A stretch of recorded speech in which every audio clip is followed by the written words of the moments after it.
Assalamualaikum warahmatullahi wabarakatuh. Perkenalkan, nama saya Desi Fitri, jabatan Perawat Terampil, Angkatan 18, Kelompok 4, NDH 33. Saya akan membacakan analisis isu efektivitas kinerja individu berdasarkan tupoksi perawat terampil di rumah sakit.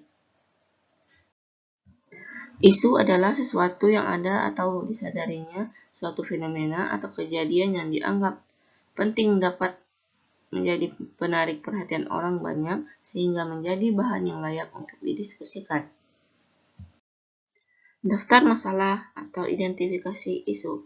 Yang pertama, belum optimalnya penerapan pendokumentasian secara komprehensif pada form asuhan keperawatan. Yang kedua, belum optimalnya kepatuhan perawat dalam melakukan asesmen ulang dalam mencegah risiko jatuh pada pasien tremor atau kaku. Yang ketiga, belum optimalnya penerapan hand hygiene di ruang rawatan. Penilaian kualitas isu. Dalam menentukan prioritas masalah menggunakan metode USG, urgensi, seriousness, dan grup. Metode USG merupakan salah satu cara menetapkan urutan prioritas masalah dengan metode teknik scoring dan mempertimbangkan 3 komponen dalam metode USG. Scoring dengan menggunakan skala Likert 1-5 dengan ketentuan 1 sangat kecil, 2 kecil, 3 sedang, 4 besar, 5 sangat besar. Penerapan isu prioritas dengan metode USG. Isu pertama, belum optimalnya penerapan pendokumentasian secara komprehensif pada form asuhan keperawatan. Kriteria U3, S3, G4. Isu kedua, belum optimalnya kepatuhan perawat dalam melakukan asesmen ulang dalam pencegahan risiko jatuh pada pasien tremor atau kaku. Kriteria U4, S5, G4. Yang ketiga, belum optimalnya penerapan hand hygiene di ruang rawatan. Kriterianya U4, S5, G5. Jumlahnya, isu pertama 10, isu kedua 13, isu ketiga 14. Jadi rank yang pertama yaitu belum optimalnya penerapan hand hygiene di ruang rawatan. Yang kedua, belum optimalnya kepatuhan perawat dalam melakukan asesmen ulang dalam pencegahan risiko jatuh pada pasien tremor dan kaku.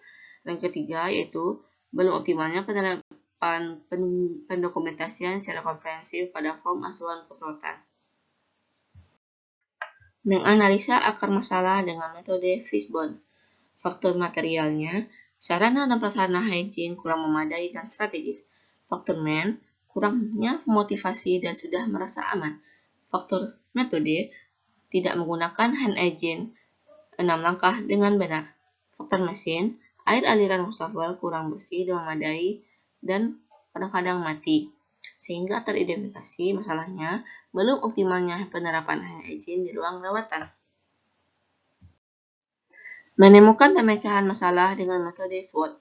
Strength atau kekuatan. Pertama, mencuci tangan dengan sabun maupun hand scrub berguna untuk membunuh kuman dan bakteri. Yang kedua, mencegah infeksi dan virus pada diri sendiri, orang sekitar, bahkan rekan kerja. Kemudian weakness atau kelemahan. Pertama, tidak semua perawat berinisiatif untuk mau menjaga kebersihan tangan. Kedua, perawat merasa aman karena sudah divaksin. Yang ketiga, rasa lelah setelah menyelesaikan pekerjaan membuat perawat secepatnya ingin beristirahat dan mengabaikan hand hygiene. Kemudian, opportunity atau peluang. Yang pertama, imbauan dari WHO, dari pemerintah tentang anjuran mencuci tangan. Yang kedua, mudahnya mendapat sabun cuci tangan dan hand scrub di ruangan. Yang ketiga, mudahnya mengakses info tentang pentingnya cuci tangan. Kemudian, threat yaitu ancaman atau hambatan. Pertama, terbatasnya anggaran untuk penyediaan sarana dan prasarana hand hygiene. Yang kedua, terjadinya penularan penyakit atau infeksi nosokomial. Menyusun alternatif pemecahan masalah. Yang pertama, alternatif penyelesaiannya, pembuatan sarana dan prasarana hand hygiene lebih strategis. Yang kedua, sosialisasi dan diskusikan hand hygiene 6 langkah yang benar. Kemudian tahapan setiap alternatif. Yang pertama, merencanakan pembuatan sarana prasarana hand hygiene. Yang kedua, memotivasi setiap perawat untuk melakukan hand hygiene. Yang kemudian hasil yang diharapkan. Yang pertama, tersedianya sarana dan prasarana hand hygiene lebih strategis. Yang kedua, perawat termotivasi untuk melakukan hand hygiene. Pihak terkait yang pertama dengan penunjang non-medik dan petugas rumah sakit.